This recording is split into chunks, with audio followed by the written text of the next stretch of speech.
cómo está diagramando también el gobierno y qué es lo que se espera en cuanto a los impuestos, en cuanto a las modificaciones fiscales que se puedan dar de acá en adelante. Para eso estamos en comunicación ya con Guillermo Poch, que es contador y experto en planificación fiscal. ¿Qué tal, Guillermo? Buen día.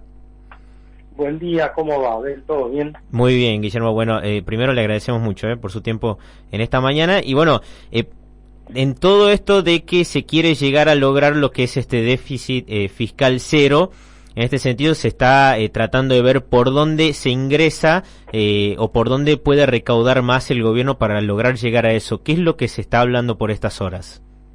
Sí, inicialmente como aspecto más importante para la audiencia en general, uno de los aspectos es la parte de la reversión del impuesto a las ganancias para la cuarta categoría, el aumento en las tasas en el impuesto país, por otro lado, algunos aumentos en derechos de exportación, por otro, y de alguna manera, o sea, lo que tenemos es ganancia de importación de servicios, que se aumentó 10 puntos la tasa, y derecho de exportación.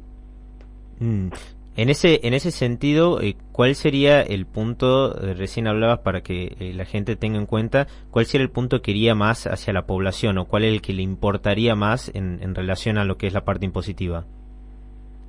Una medida que va a tener mucho impacto va a ser el impuesto a las ganancias en los asalariados, porque habría más o menos 900.000 personas que podían verse afectadas por esa norma.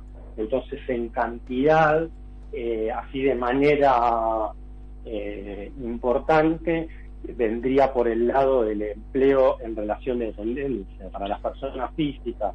En general, toda la población podría verse afectada sobre cuando una empresa importa un insumo, eso lo traslada vía precios, claro, pero queda mucho más solapado que cuando vos automáticamente cobrabas 100 pesos y después empezás a pagar 100 menos el impuesto a las ganancias, en definitiva. En ese sentido, hay lo que se habla es que la actualización sería anual y teniendo en cuenta que los gremios van a presionar para ir digamos, actualizando en base obviamente a la inflación alta que ya estamos viviendo. Es como que va a haber un juego allí entre tratar de actualizar y tratar de que los trabajadores que no están entrando en ese impuesto a las ganancias traten de no ingresar tampoco. O sea, va a haber como un juego allí entre poder incrementar el salario pero no llegar a ese punto también.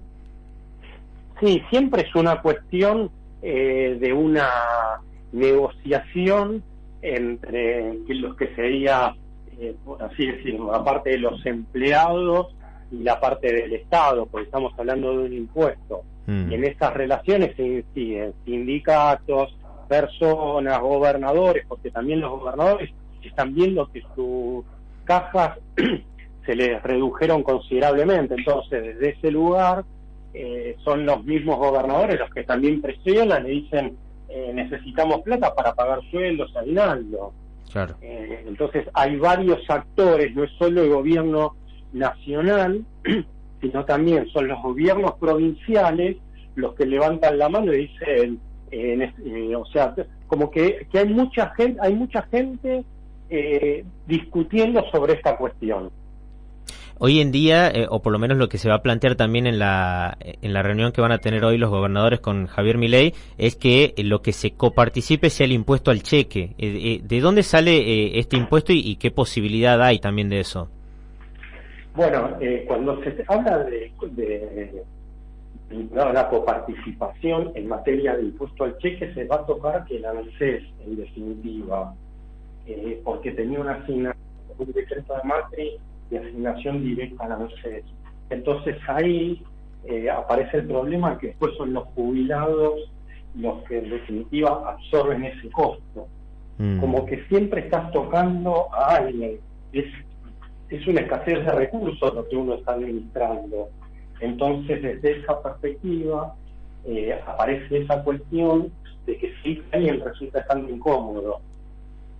Claro, Claro, pero también va a sufrir, digo, en todo este tema de los impuestos hay una parte importante que es la que había confiado en Milei, que es la parte del sector del agro, la parte exportadora, la parte importadora también, porque en campaña se había dicho que se iba a liberar esa situación para que haya un libre comercio y de repente les dicen que hay que aguantar estos primeros meses. ¿Qué parte o cuál es la recaudación que va para allí? Bueno, ahí después a ellos es donde se toca la parte de lo que son los derechos de exportación en cabeza de esto. O sea, en la parte de lo que son los agroexportadores aparecen los derechos de exportación. Entonces, en ese lugar, ahí es donde ellos se venían afectados. Perfecto, Guillermo. Bueno, vamos a estar atentos también porque es importante para que la gente sepa cuáles son los puntos en materia fiscal, que también seguramente muchos se van a estar definiendo en los próximos días cuando se den a conocer nuevas medidas. Así que agradecerte por este tiempo y te mandamos un abrazo grande. Bueno, muchísimas gracias y a disposición. Por favor, Guillermo. La palabra allí de Guillermo Poch, que es contador y experto en planificación fiscal.